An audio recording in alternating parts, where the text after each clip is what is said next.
Mari kita berdoa.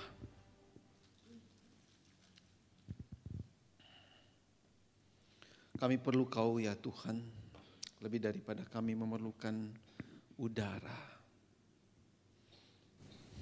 Beri makna yang kekal dalam setiap langkah-langkah yang kami ambil. Pada pagi hari ini kami memuji Tuhan karena kebaikan-Mu, sehingga kami bisa hidup dan merindukan Tuhan. Sehingga kami boleh mengayunkan langkah kami untuk datang ke tempat ini beribadah, mendengarkan firman-Mu. Pakai kami semua pada pagi hari ini menjadi bejana yang terbuka, siap untuk Kau isi dengan kebenaran firman-Mu. Urapi hamba-Mu yang sudah mempersiapkan kebenaran ini. Nyatakan kebenaran-Mu secara utuh kepada kami semua. Dan biarlah kami semua anak-anak-Mu ini, Tuhan anugerahkan hati yang lemah lembut, hati seorang murid. Dan biarlah kami boleh memahami kebenaran firman-Mu dan menjadi daging, menjadi hidup dalam kehidupan kami setiap hari. Berbicaralah ya Tuhan dengan kuat kuasa-Mu, dengan kuat kasih-Mu kepada kami semua pada saat ini. Di dalam nama Tuhan kami Yesus Kristus kami sudah berdoa. Amin. Selamat pagi Bapak Ibu yang terkasih. Ya, senang sekali pada pagi hari ini kita bisa beribadah bersama-sama. Mari kita membuka firman Tuhan dari kitab Yosua pasal 1 ayat 1 sampai ke ayat yang ke-9.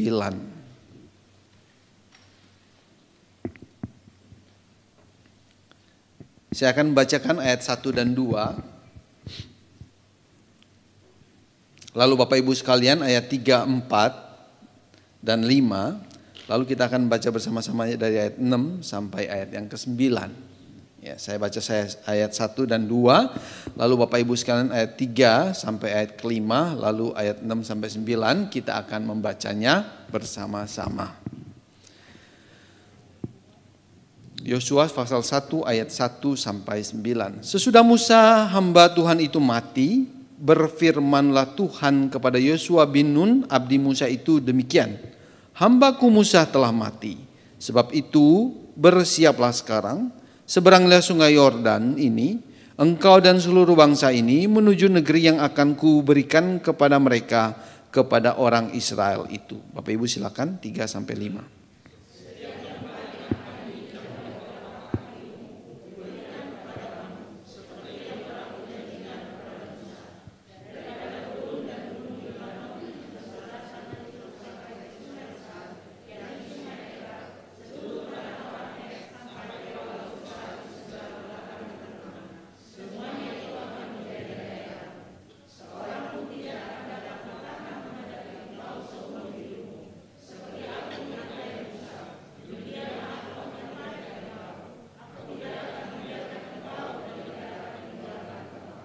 Sama-sama.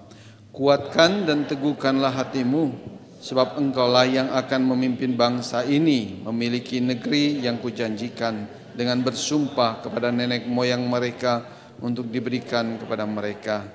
Hanya kuatkanlah dan teguhkanlah hatimu dengan sungguh-sungguh. Bertindaklah hati-hati sesuai dengan seluruh hukum yang telah diperintahkan kepadamu oleh hambaku Musa. Janganlah menyimpang ke kanan atau ke kiri, supaya engkau beruntung kemanapun engkau pergi. Janganlah engkau lupa memperkatakan kitab Taurat ini, tetapi renungkanlah itu siang dan malam, supaya engkau bertindak hati-hati sesuai dengan segala yang tertulis di dalamnya. Sebab dengan demikian perjalananmu akan berhasil dan engkau akan beruntung. Bukankah telah kuperintahkan kepadamu? Kuatkan dan teguhkanlah hatimu.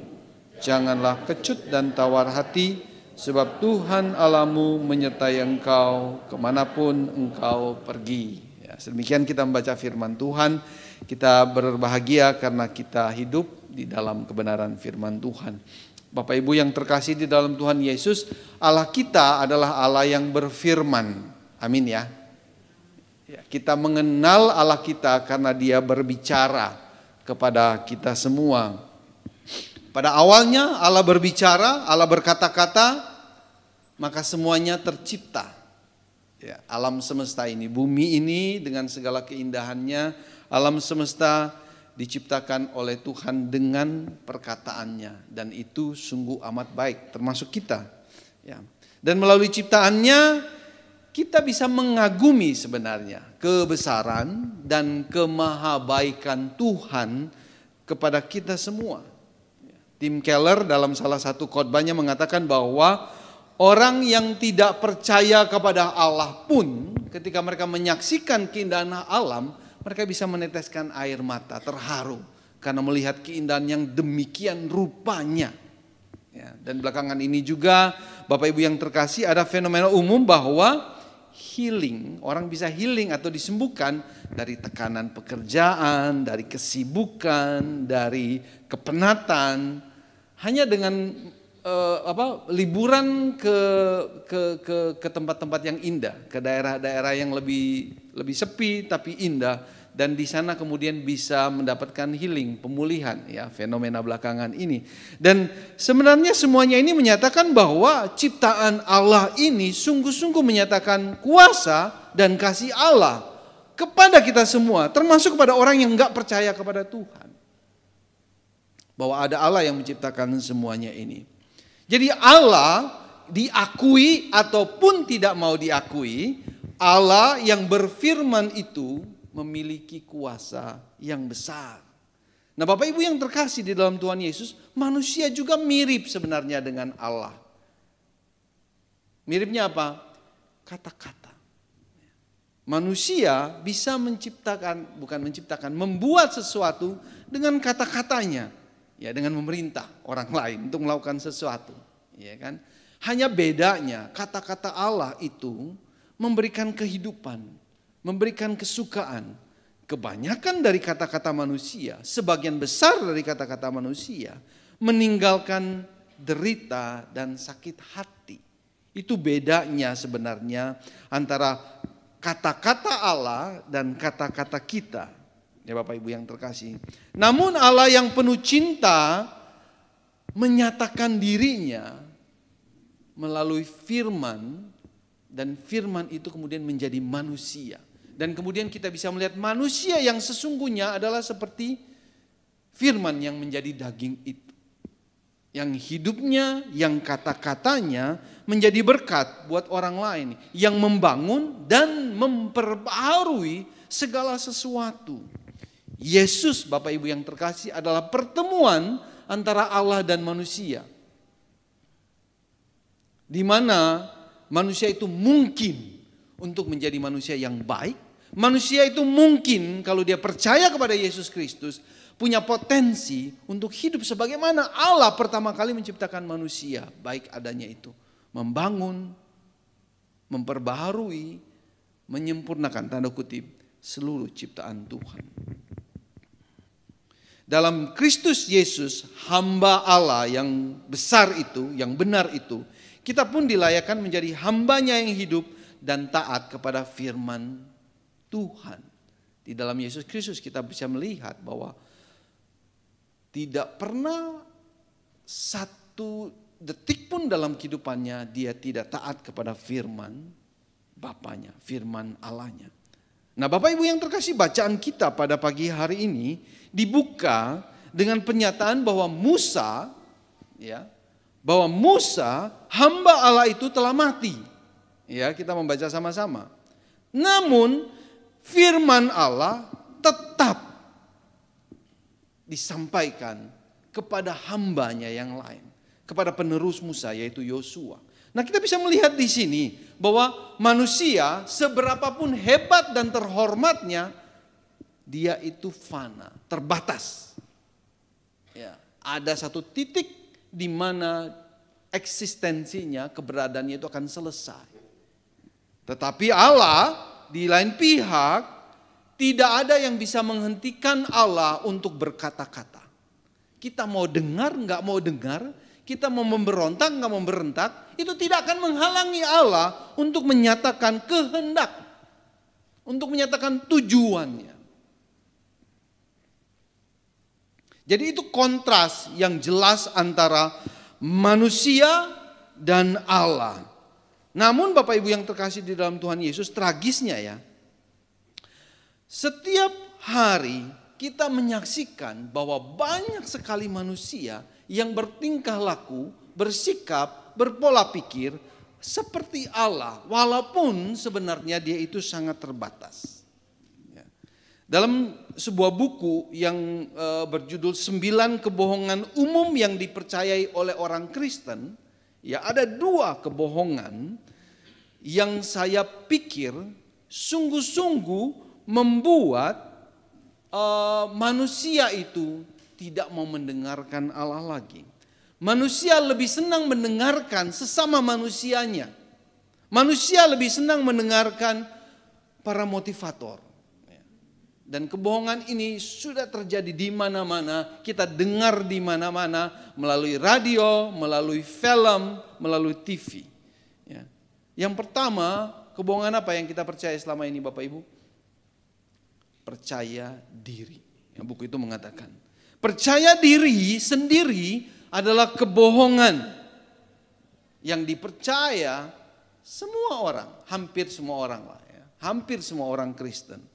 Ya, buku itu menulis ya, ini kebohongan umum yang dipercayai oleh orang-orang Kristen. Mengapa percaya diri itu adalah kebohongan, bukan kebenaran?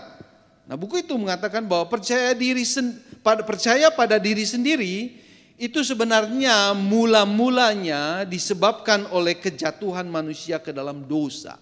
Kita ingat Kejadian pasal 3, bagaimana iblis dalam rupa ular menipu Hawa dan Adam. Bahwa kalau mereka lepas dari Tuhan, mereka bisa menjadi sama seperti Allah. Percaya pada diri sendiri. Alasan yang berikutnya, percaya pada diri sendiri jugalah yang menyebabkan banyak masalah buat orang Israel. Di dalam kitab Perjanjian Lama kita membaca bagaimana orang Israel, terutama kalau kita membuka kitab Hakim-Hakim, ya, bagian terakhir kitab Hakim-Hakim. Mereka melakukan apa yang mereka mau, suka-suka mereka aja. Ya, dan itu menyebabkan banyak masalah dalam kehidupan orang Israel. Dan percaya diri juga bertentangan dengan apa yang Yesus ajarkan. Kita buka sama-sama kitab Matius pasal 16 ayat 24.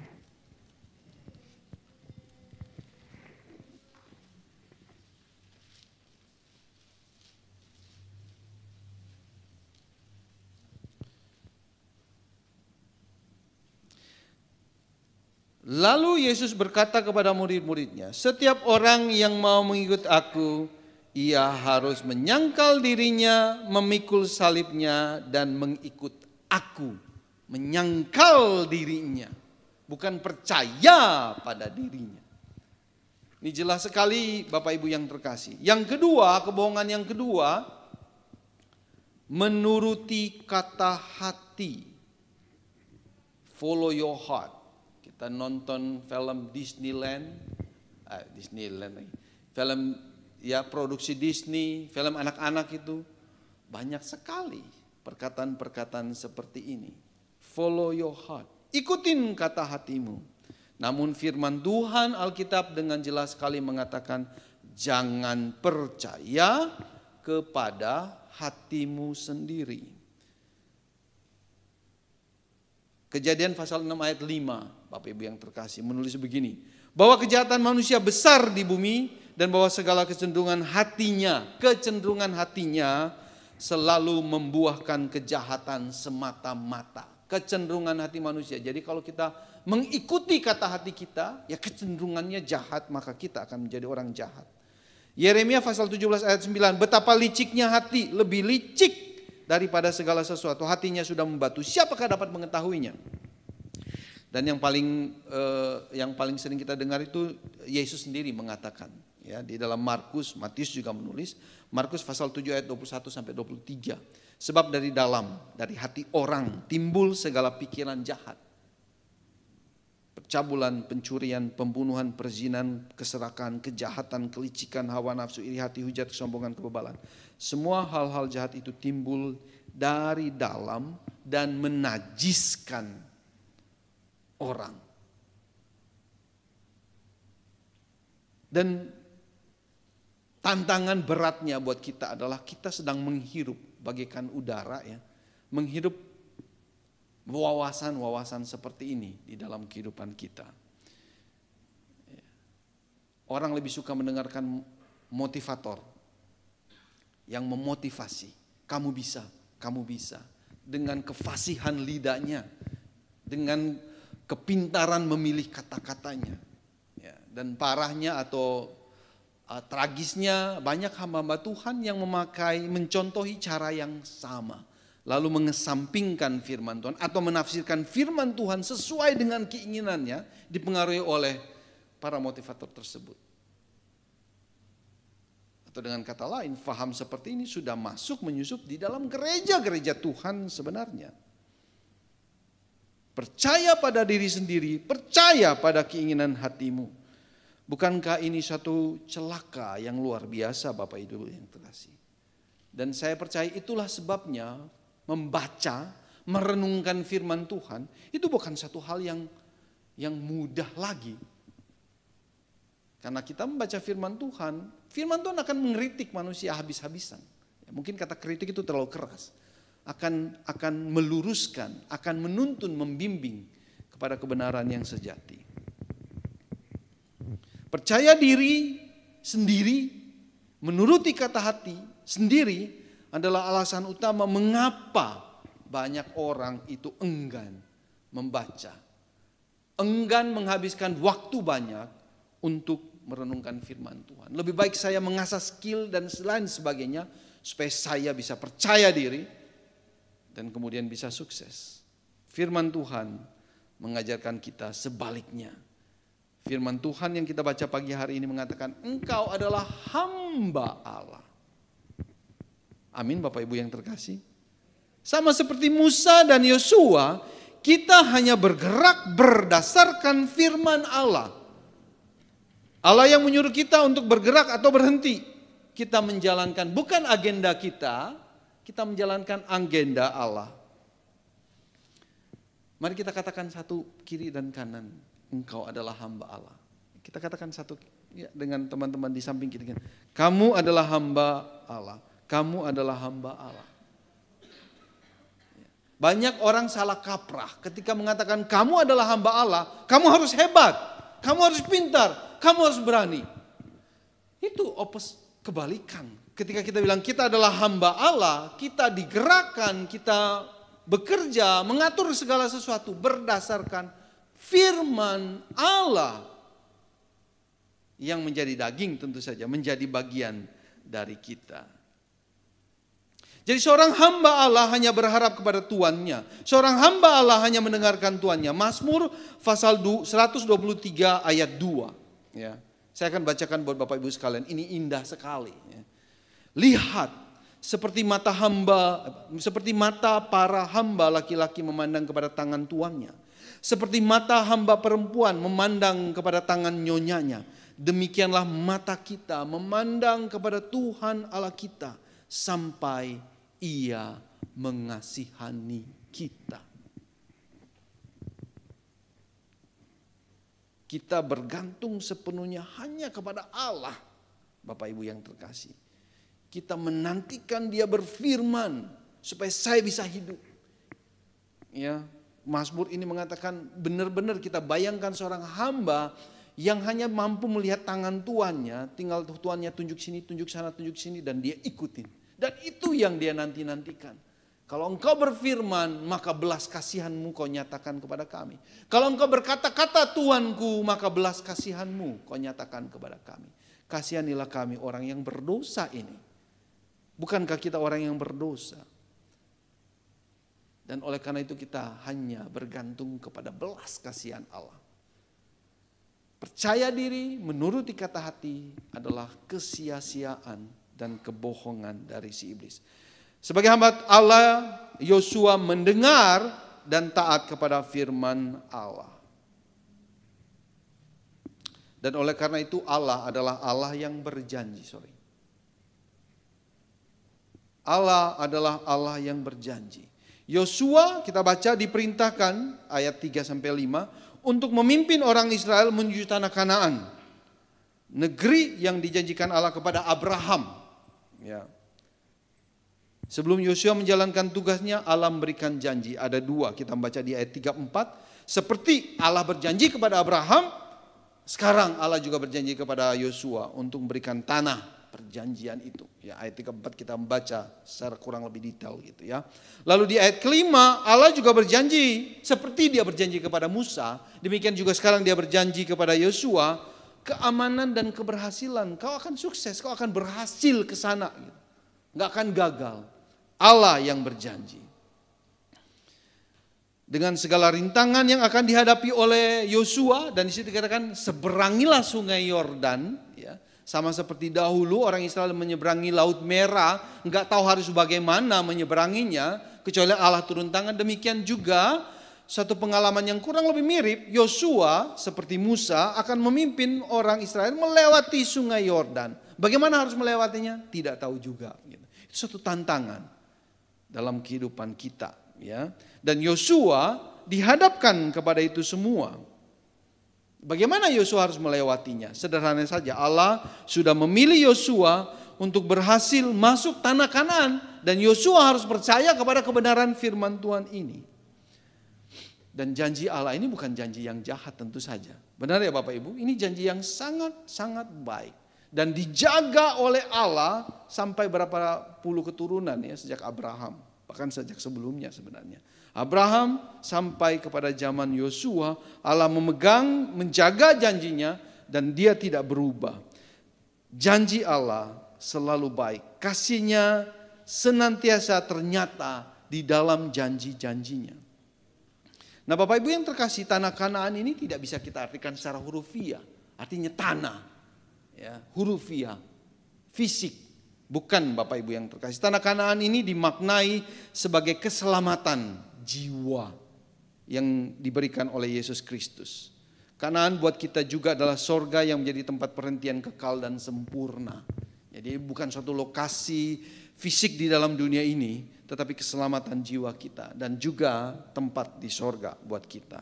Ini berarti Bapak Ibu yang terkasih, sebagai hamba-hamba Allah, tujuan hidup kita adalah keselamatan jiwa-jiwa. Penginjilan. Itu tujuan hidup hamba-hamba Allah. Dan kita adalah hamba Allah.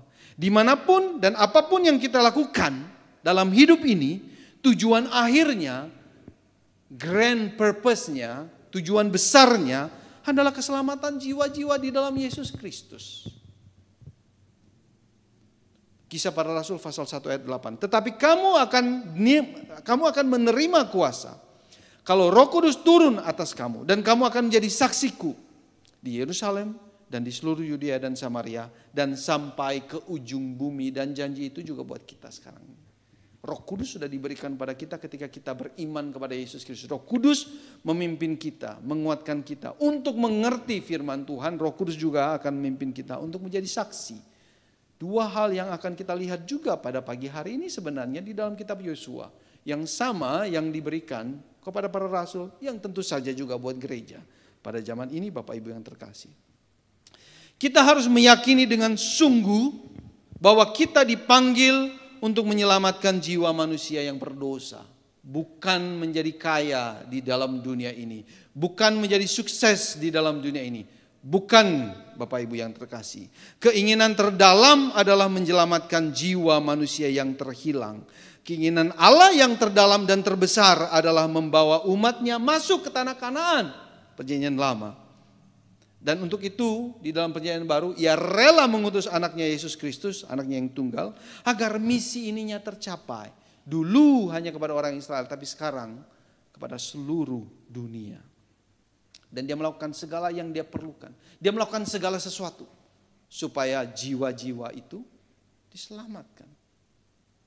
Anaknya harus berkorban di atas kayu salib.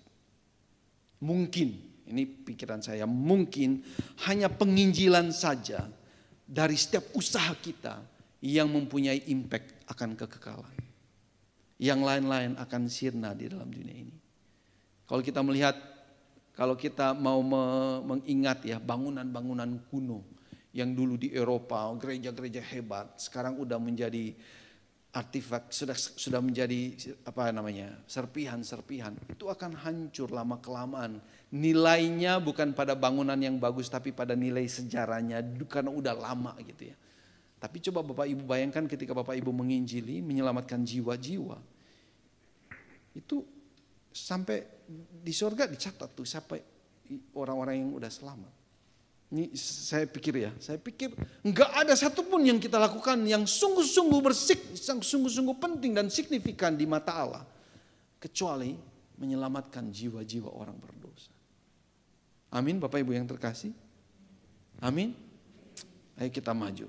Ya, Yosua pasal 1 ayat 6 sampai 9 mengatakan bahwa sebelum janji Allah itu terpenuhi, sebelum orang Israel masuk tanah Kanaan, sebelum mereka menyeberangi sungai Yordan, sebelum masuk tanah Kanaan, Yosua harus melatih imannya terlebih dahulu. Kuatkan dan teguhkan hatimu. Keberadaan sungai Yordan mempunyai fungsi Bapak Ibu yang terkasih untuk menguji kekuatan dan keteguhan hati kita kepada janji Allah sebenarnya. Janji Allah yang indah dan pasti tidak meniadakan tantangan hidup kita. Tantangan hidup kita itu justru mau mengajar kita atau melatih kita. Apakah kita sungguh percaya kepada janji Allah? Apakah kita sungguh beriman kepada Allah? Warren Wiersbe menulis begini di dalam komentarnya. Kedaulatan Allah bukanlah pengganti dari tanggung jawab manusia. Kedaulatan firman Allah adalah kekuatan dari hamba Allah untuk percaya kepada Allah dan taat kepada perintahnya. Janji Allah yang baik, ya dan amin bukan meninabobokan, tapi justru membuat kita semakin aktif percaya kepada Tuhan. Charles Spurgeon mengatakan, Yosua tidak boleh menggunakan janji Allah sebagai sebuah sofa kenikmatan kemewahan dalam kemalasan.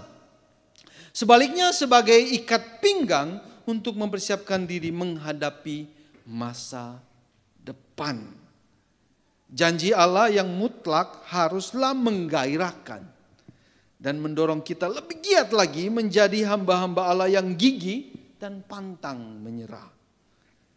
Banyak orang lebih sering mendengar motivator yang pintar berbicara, presentasi. Tak jarang pengkhotbah mengikutinya. Karena mereka percaya kepada diri sendiri. Mereka lebih suka sorak-sorai dan tepuk tangan dari manusia daripada Tuhan. Jadi jangan biarkan kita mengikuti para motivator. Jangan biarkan motivator itu menggelitik telinga kita. Tapi biarkan kita belajar supaya firman Tuhan itulah yang menjadi kerinduan kita. Oleh karena itu kuatkan dan teguhkanlah hatimu. Kuatkan dan teguhkanlah hatimu, tidak diletakkan kepada kekuatan manusia, kepintaran manusia, keterkenalan manusia. Kuatkan dan teguhkan hatimu, diletakkan pada firman Allah, pada Allah dan firman-Nya. 1 Petrus pasal 1 ayat 24 sampai 25. Sebab semua yang hidup adalah seperti rumput dan segala kemuliaannya seperti bunga rumput. Rumput menjadi kering dan bunga gugur, tetapi firman Tuhan tetap untuk selama-lamanya. Inilah firman yang disampaikan Injil kepada kamu semua. Apakah kita percaya bahwa firman Allah itu kekal? Secara kognitif, iya. Kita bisa katakan iya saat ini. Tetapi untuk mengatakan bahwa firman Allah sungguh-sungguh kita yakini dan beroperasi dalam kehidupan kita, kita memerlukan ujian Bapak Ibu yang terkasih. Kita memerlukan sungai Yordan. Kita memerlukan tantangan. Baru di sana kita bisa melihat sendiri, merasakan sendiri bahwa saya sungguh percaya kepada firman Allah yang kekal daripada apa yang sementara ini sebenarnya. Kuatkan dan teguhkan hatimu, ini ada dua sebenarnya. Kuatkan dan teguhkanlah hatimu di ayat 6 berhubungan dengan janji akan tanah di ayat 3 dan 4. Ya. Kuatkan dan teguhkan hatimu karena engkau akan memimpin mereka memasuki tanah Kanaan. Dan itu berhubungan dengan janji tanah, janji tempat di ayat 3 dan 4. Yosua harus kuat dan teguh hatinya dalam memimpin orang Israel untuk memilih negeri yang dijanjikan Allah. Untuk memiliki negeri yang dijanjikan Allah. Dan ini berhubungan dengan kegiatan kepemimpinan Yosua sendiri. Untuk membawa orang Israel menikmati janji Allah. Jadi yang dituntut dari kita sebenarnya kalau kita mengartikan cerita ini adalah keyakinan akan janji Allah itu kita dapat. Yosua di ayat 34, Tuhan bilang ini tanah jadi milik kamu. Gitu. Sebenarnya udah, ketika Allah berfirman itu kan udah sebenarnya. Tinggal dia harus melewati sungai Yordan. Lalu sampai di sana. Dan kuatkan dan teguhkan hatimu yang pertama itu berhubungan dengan kita menjadi pemimpin. Tetapi keyakinan kita yang mendorong kita untuk memimpin itu bukan pada hasil yang saat ini. Tetapi pada apa yang sudah kita terima sebenarnya. Apakah Bapak Ibu yakin akan keselamatan yang sudah diberikan oleh Yesus Kristus kepada kita semua, kepada diri kita? Apakah kita sungguh-sungguh yakin bahwa kita ini udah selamat? Bahwa tidak ada satupun yang bisa melepaskan atau memisahkan kita dari kasih Kristus. Kekuatan dan keteguhan hati kita dapatkan dari kepastian akan keselamatan kita di dalam Yesus Kristus. Apa yang sudah dibuat oleh Yesus Kristus buat kita, buat saya dan Bapak Ibu sekalian. Yang dimana kita hanya perlu percaya saja. Sama seperti Yosua, Allah yang kasih tanah itu gitu ya. Yosua perlu percaya saja. Dan itu berarti kita harus percaya pada karya Allah yang maha kuat dan maha hebat. Di dalam Roma pasal 8 ayat 1 dikatakan demikianlah sekarang tidak ada penghukuman bagi mereka yang ada di dalam Yesus Kristus Tuhan kita. Kita percaya bahwa tidak ada hukuman lagi buat kita semua sampai selama-lamanya, sejak saat ini sampai selama-lamanya karena kita beriman kepada Yesus Kristus. Di pasal yang sama Paulus memberikan pertanyaan retorik, siapakah yang dapat memisahkan kita dari kasih Kristus? Dan jawabannya enggak ada. Nah, ini kuatnya karya Yesus buat kita semua. Apa yang sudah dilakukan oleh Yesus Kristus di atas kayu salib adalah bukti kasih terbesar, kekuatan terbesar, lebih daripada apapun yang sudah diberikan kepada kita semua. Inilah landasan keselamatan kita. Bukan lagi pada kegiatan ibadah kita. Bukan lagi pada kehidupan moral kita yang excellence. Bukan. Tapi pada apa yang Yesus perbuat. It's done kata Tuhan. Sudah selesai. Tinggal kita percaya. Udah diberikan kepada kita semua. Apakah kita yakin akan keselamatan ini? Apakah kita yakin pada karya Yesus di atas kayu salib mampu untuk menyelamatkan hidup kita, menghapus kutuk dosa, menghapus kuasa dosa dari hidup kita dan memberikan kebenaran kepada kita semua. Kalau kita tidak yakin Bapak Ibu yang terkasih akan keselamatan yang sudah diberikan Allah, bagaimana kita bisa membawa atau mengajar orang kepada keselamatan? Itu. Sebagaimana tadi kita bilang tujuan hidup kita adalah menyelamatkan jiwa-jiwa. Kalau kita belum selamat, kita nggak mungkin bisa membawa orang kepada Kristus Yesus. It's impossible. Orang buta menuntun orang buta nggak mungkin. Harus orang yang sudah dicelikkan matanya yang bisa menuntun orang buta. Dan membawa dia kepada pencipta yang sejati supaya matanya juga dicelikkan. Kalau kita yakin akan keselamatan kita di dalam Yesus Kristus, maka kuasanya, kuasa kebangkitan Kristus itu ada dalam kehidupan kita. Maka cara hidup kita di rumah, cara hidup kita di rumah, di kantor, di pabrik, di bioskop, di mall, di tempat bermain, ketika kita bersama-sama maupun kita sendiri, di mana saja berjalan sesuai dengan keselamatan Allah. Itu sejalan dengan keselamatan yang sudah diberikan oleh Allah kepada kita semua di dalam Yesus Kristus. Dalam pengalaman ini enggak mudah. Kenapa? Karena banyak tuduhan-tuduhan. Kita masih jatuh di dalam dosa. Dan banyak tuduhan datang bahwa Tuhan enggak akan mengampuni kamu. Kamu enggak layak. Kamu orang berdosa. Dan kemudian apa? Kalau kita percaya mendengarkan tuduhan-tuduhan seperti ini di dalam pikiran kita. Atau melalui orang-orang di sekeliling kita. Kita bisa mundur dari aktivitas rohani yang sedang kita lakukan. Dari pelayanan lah, dari kegiatan gereja lah. Kita bisa mundur dari komunitas orang percaya dan bergabung dengan orang-orang yang kita pikir sama seperti kita. Padahal kita berbeda karena kita sudah selamat. Oleh karena itu kita harus menguatkan dan meneguhkan hati kita akan kepastian keselamatan ini supaya tujuan yang Allah sudah berikan kepada kita untuk kita hidupin itu bisa kita hidupi dan kita raih. Kita nggak gampang ragu dan dibimbang, diombang-ambingkan oleh berbagai macam kata-kata yang kita dengar.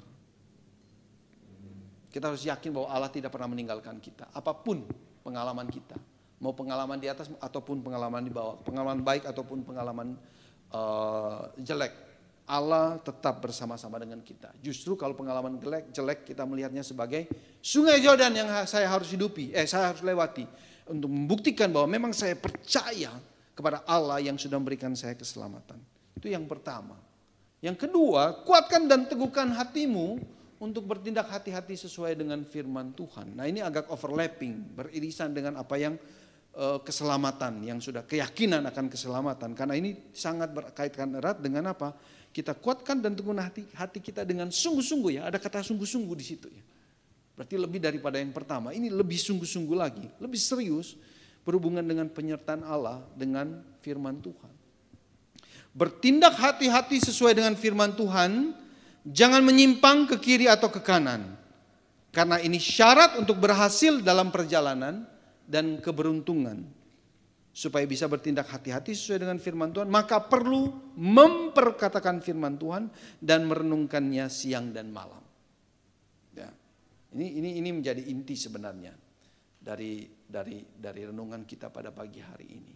Karena di situ dikatakan bahwa engkau akan berhasil dalam perjalanan kemanapun engkau pergi dan engkau akan beruntung. Dan untuk itulah engkau harus memperkatakan dan merenungkan firman Tuhan siang dan malam. Supaya apa? Engkau dapat bertindak hati-hati sesuai dengan kebenaran. Oleh karena itu, pertama merenungkan dan memperkatakan firman Tuhan. Jika Bapak Ibu sekalian pernah merasakan sukacita dan kuasa firman Tuhan sekali saja dalam hidup Bapak Ibu, maka Bapak Ibu akan kembali membaca dan merenungkan firman Tuhan. Dalam kesibukan apapun yang demikian sibuknya, hati kecil kita akan merindukan firman Tuhan. Kenapa? Karena kita sudah pernah mencicipi sukacita dan keindahan dari firman Allah. Saya belajar dari kitab Mazmur tentang kelemah lembutan Allah dan kelemahan manusia. Allah itu sangat lemah lembut karena manusia itu sangat berdosa dan keras hatinya. Allah walaupun maha kuasa, dia mau mendengarkan, memberikan waktunya kepada manusia yang tidak berharga ini, yang berkeluh kesah kepadanya. Manusia yang egois dan hanya memikirkan dirinya saja, dan Allah yang maha besar yang bisa memikirkan begitu banyak hal, dia mau mendengarkan kita. Kita Mazmur, Bapak Ibu yang terkasih.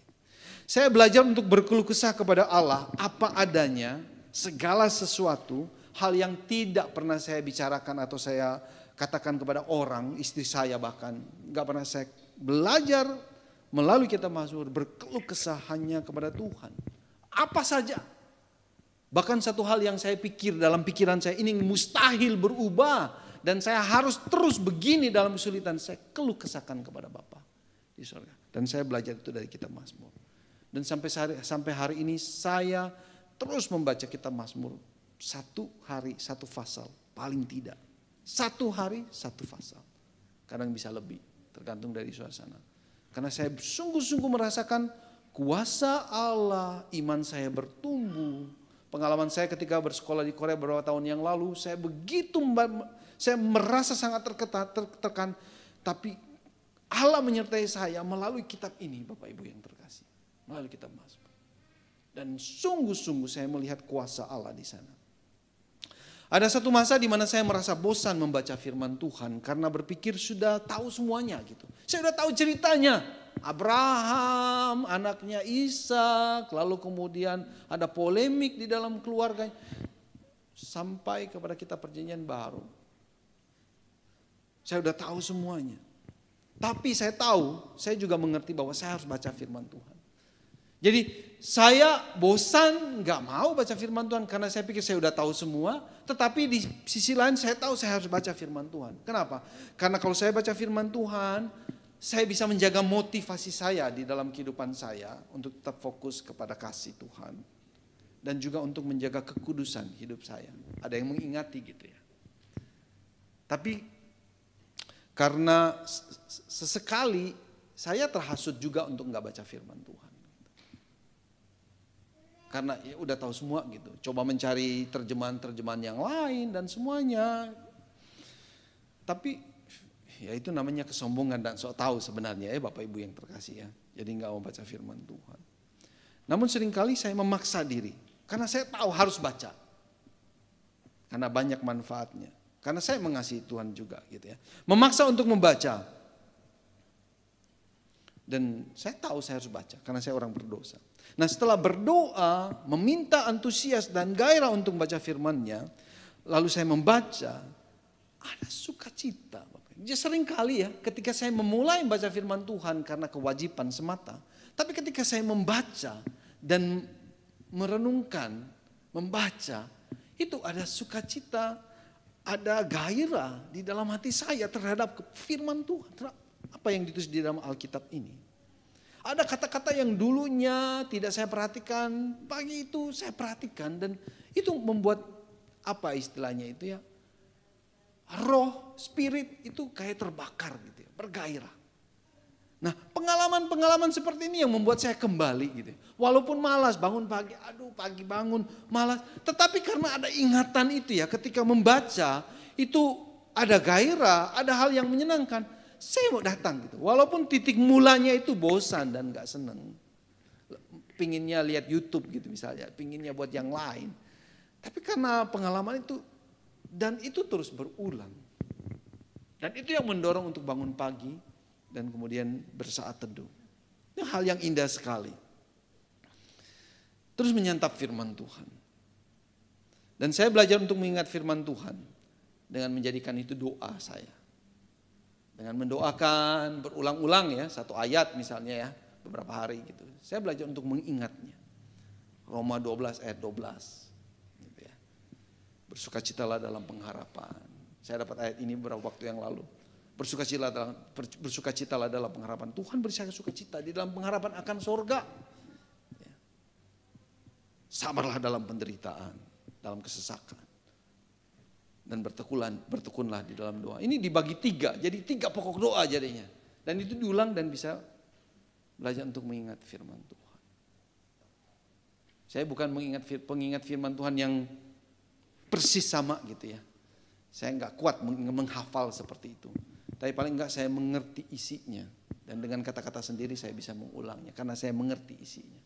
Dan belajar. Dan itu banyak sekali berkatnya Bapak Ibu yang terkasih. Karena itu akan mempengaruhi bagaimana kita bertindak. Dalam kehidupan kita setiap hari. Saya minta pertolongan kepada Tuhan agar saya bisa mengingat firman Tuhan.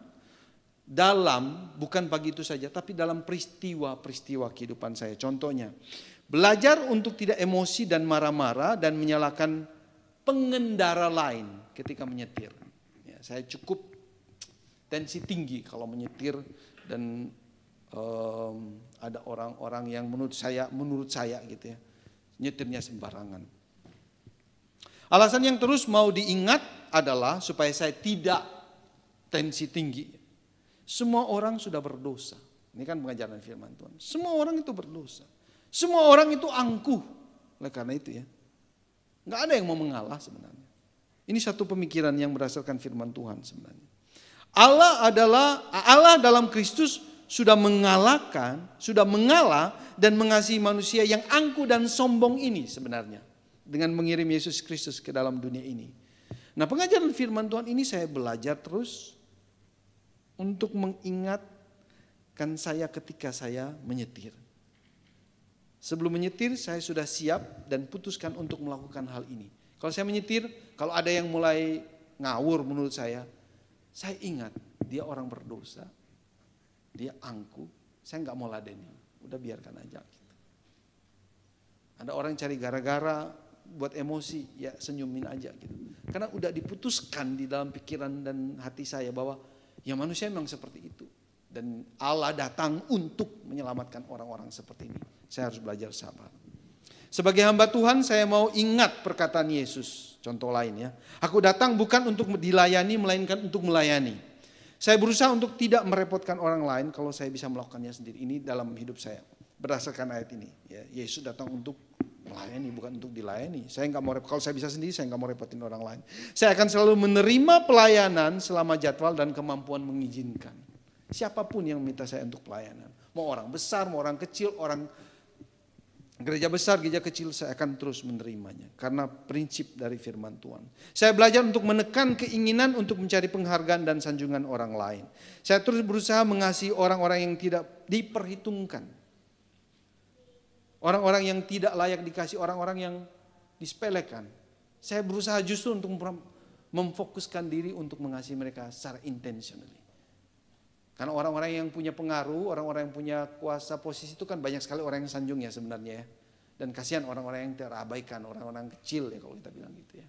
Dan saya belajar untuk memperhatikan mereka karena Allah sudah memperhatikan saya orang kecil. Dan saya mau belajar untuk itu dan terus mendidik hati dan pikiran saya untuk memiliki wawasan seperti itu.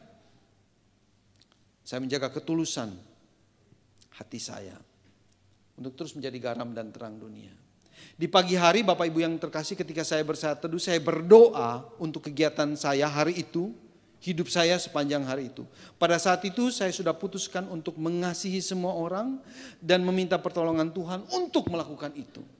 Setiap pagi saya menguatkan dan meneguhkan hati saya untuk menjadi pribadi yang taat kepada firman Tuhan. Pagi, sebelum saya keluar dari rumah dan melakukan pelayanan, saya sudah putuskan untuk menjadi pribadi yang digambarkan oleh firman Tuhan.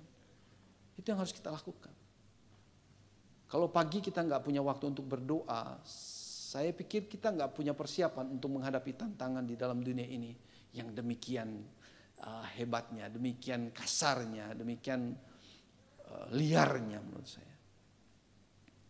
Kita harus mulai dengan berdoa dan firman Tuhan dan putuskan untuk menjadi pribadi yang sudah diselamatkan oleh Tuhan.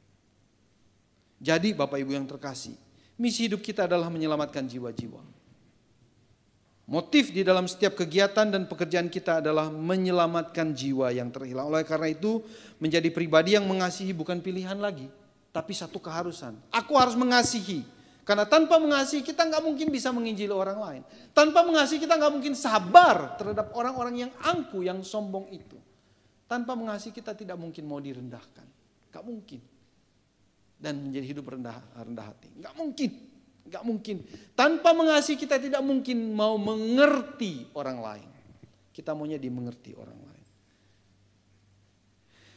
Kita menjalin persahabatan karena kita mengasihi orang lain. Kita tidak sedang memanipulasi persahabatan demi yang lain-lain, demi keuntungan diri kita.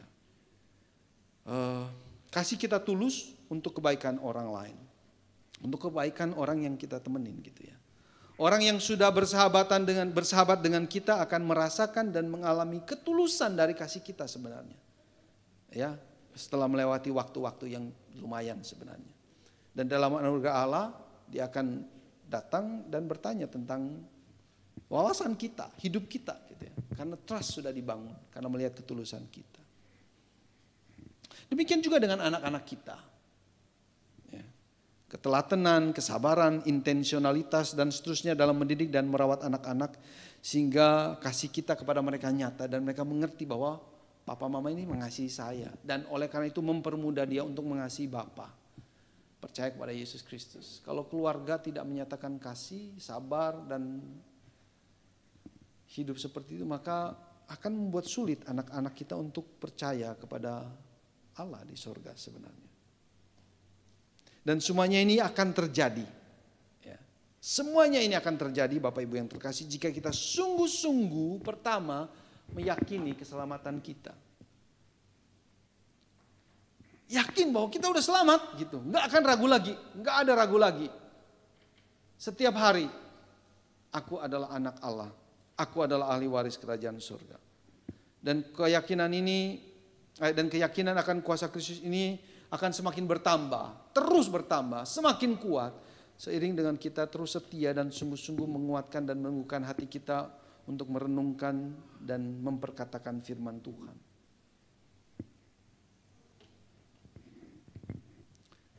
Hidup sesuai dengan kebenaran firman Tuhan. kita memerlukan keteguhan hati untuk merenungkan dan bertindak firman Tuhan. Jika misi keselamatan jiwa-jiwa penting, itu berarti Allah buat kita itu penting. Itu berarti kita menganggap serius keselamatan kita sendiri. Kita udah selamat dan kita melihat perbedaan kehidupan kita. Maka kita mau menyelamatkan juga orang-orang lain di dalam Kristus Yesus. Karena itu penting buat dia. Dan kalau ini penting, maka itu penting buat kita. Maka kita tahu kita harus bergantung kepada Allah. Kita nggak bisa melakukannya sendiri, nggak bisa. Kita nggak bisa selamatin orang lain, nggak bisa. Ini bisnis Allah yang dipercayakan kepada kita. Kita mengubah orang pun nggak bisa. Allah yang bisa. Kita cuma menjadi hambanya, kayak mengangkat sedikit demi sedikit gitu. Biar Allah bisa menyatakan kuasanya kepada dia. Dan disitulah kita harus menimba kekuatan. Ketika kita menyadari bahwa ini bisnis Allah, bukan saya tidak bisa mengubah, menyelamatkan orang lain, maka kita harus datang kepada Allah. Minta arahan, minta kekuatan. Agendanya apa Tuhan? Saya minta kekuatan, saya mau tahu jalannya. Kembali kepada firman Tuhan. Kembali kepada firman Tuhan. Dan ayat 7 dan 8 sungguh-sungguh sebenarnya mendorong kita ya, menguatkan kita. Jangan menyimpang ke kiri atau ke kanan, supaya engkau beruntung kemanapun engkau pergi. Mau beruntung enggak? Mau pasti semuanya gitu ya. Renungkanlah itu siang dan malam supaya engkau bertindak hati-hati sesuai dengan segala yang tertulis di dalamnya. Sebab dengan demikian perjalananmu akan berhasil dan engkau akan beruntung. Percaya enggak Bapak Ibu yang terkasih? Ketika engkau akan melewati sungai Yordan kesulitan itu, di situ akan engkau buktikan sendiri bahwa engkau sungguh-sungguh percaya kepada Allah yang hidup. Mari kita tundukkan kepala kita berdoa. Kami bersyukur memiliki Allah seperti Engkau. Tambahkan iman kami ya Tuhan. Tambahkan iman kami. Kasihanilah kami. Kasihanilah kami. Kami mau selalu beruntung. Kami mau selalu berhasil. Kemanapun kami pergi. Tapi seringkali kami lupa. Karena kami mengandalkan kekuatan kami. Kami percaya pada diri sendiri. Kami percaya pada keinginan hati kami. Kami percaya hanya kepada manusia di sekeliling kami yang kami pikir pintar. Tapi pagi hari ini kami kembali diingatkan bahwa kami harus percaya kepada Allah karena keberuntungan dan keberhasilan hanya bersumber daripada Tuhan. Biarlah agendamu tercapai dalam kehidupan kami. Kasihanilah dan tolonglah kami. Di dalam nama Tuhan kami Yesus Kristus, kami berdoa, kami bersyukur. Amin.